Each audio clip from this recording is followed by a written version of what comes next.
Hey guys, welcome back to another Coding Flamingo video. In this video, we're gonna get a .NET Core console application ready to run in a Mac. So first thing we're gonna do everything in GitHub Actions. And the prerequisites for this is gonna be to have your repo in GitHub Actions, have your .NET console application, have a developer ID with Apple that actually costs $100 a year, and have your signing certificate already approved, and have it in the secrets part. You're gonna need it as a base64 encoded, and then you'll need a password, and you're gonna need a password for your developer ID. You can set up a one app use password. I'm gonna cover how to set all this up in a blog that I'm gonna link down below. So let's get started. So once you have that, now we're gonna create a new action. It has to run in Mac OS. An important thing to note is GitHub Action minutes cost 10x when it's running on Mac. So just something to keep in mind. And you get 2,000 minutes a month, so you shouldn't run out unless you're like me that did something wrong and didn't realize and left the thing running for an hour. So moving on. After that, you have to set up your .NET Core. As you can see here, I'm using .NET version 6, even though it's still in previews. We're still in May.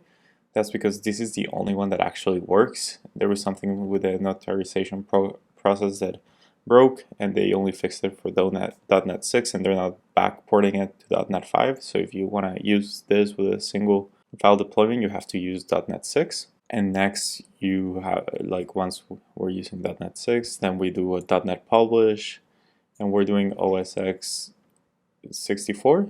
If you want, you can also do one for the ARM processors. I'm just doing x64 here, and you have to have this use app host set to true, which technically if you're using publish to single file, it's already true, but I just like to have both in case you change something later, then you won't have the problem of forgetting.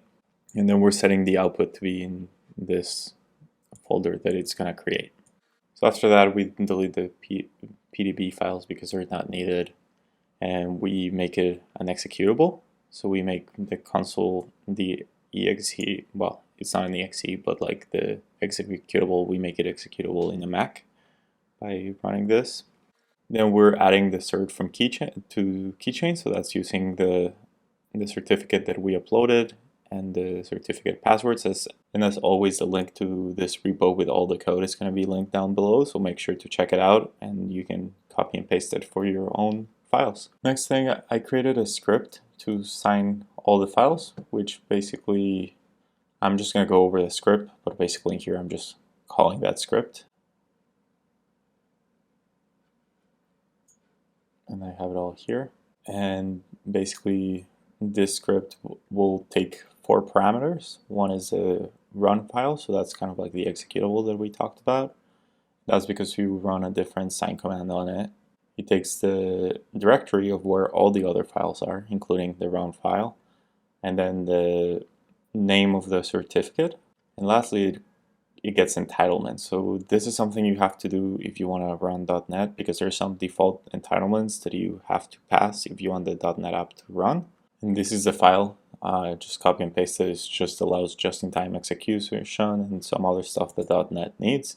If your application needs any other stuff, you might have to add it here, and I'll show you how it covers it. So basically it just does a for loop. If it's the file that we set as runtime, it'll sign it with the options of being the runtime, and it'll pass the entitlements file to sign it with those things. Anything else just gets signed normally, and then we zip it because we're gonna send it to Apple to notarize it. And then the last thing we do is we notarize it. And once again, I created a script for that is also here. And so you can see I'm passing the parameters. Once again, I'm just passing the parameters to the script. We're gonna cover them in the script. And so in here, you're gonna pass the dev account. So this is your Apple developer account that you use. Then the password, this is a password that we generate. It's not your regular password, because your regular password should have MFA, so that wouldn't work. So make sure to check out the blog that I mentioned before. Then group ID, this is the group ID you created. Once again, it's in the blog. And then you have your dev ID, which once again, it's in the blog, but it's basically, it comes in the parentheses of your certificate. And then file name is a zip file that we're sending. And then basically here we're just sending it to get it notarized. We're passing all the attributes and we get the request ID. If there's no request ID, it means it failed and it'll show you that it failed. And if not, while it's still in process, it'll just say like waiting and show the request status. Once it's done processing, it'll run it just so you can get kind of all the information. And if it's not success, it's gonna exit with an error. And in here, it's kind of important. I'm just gonna show you the actual build because this will help you kind of debug some stuff. So you can see kind of like the output here. If there was an error, the log file URL would have information about it. And here you can see that it just was successful and that everything was signed. But if there was an error, it would give you more errors here. So make sure to check that out.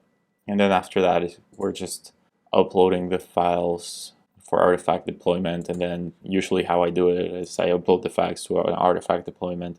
And then I run an Ubuntu workflow that will push that to Azure, and I change to Ubuntu. First of all, I like having everything, like usually build, sign, and deploy. I have them different, but in Mac, since everything is in Mac, I just do it all in one. And I do deploy in Ubuntu instead of just keeping it all in Mac because it's 10 times more expensive to do it in Mac time-wise, so I do it in Ubuntu. So that's how you create and sign your .NET Core console application for Mac. Thank you for watching, and I'll see you in the next one.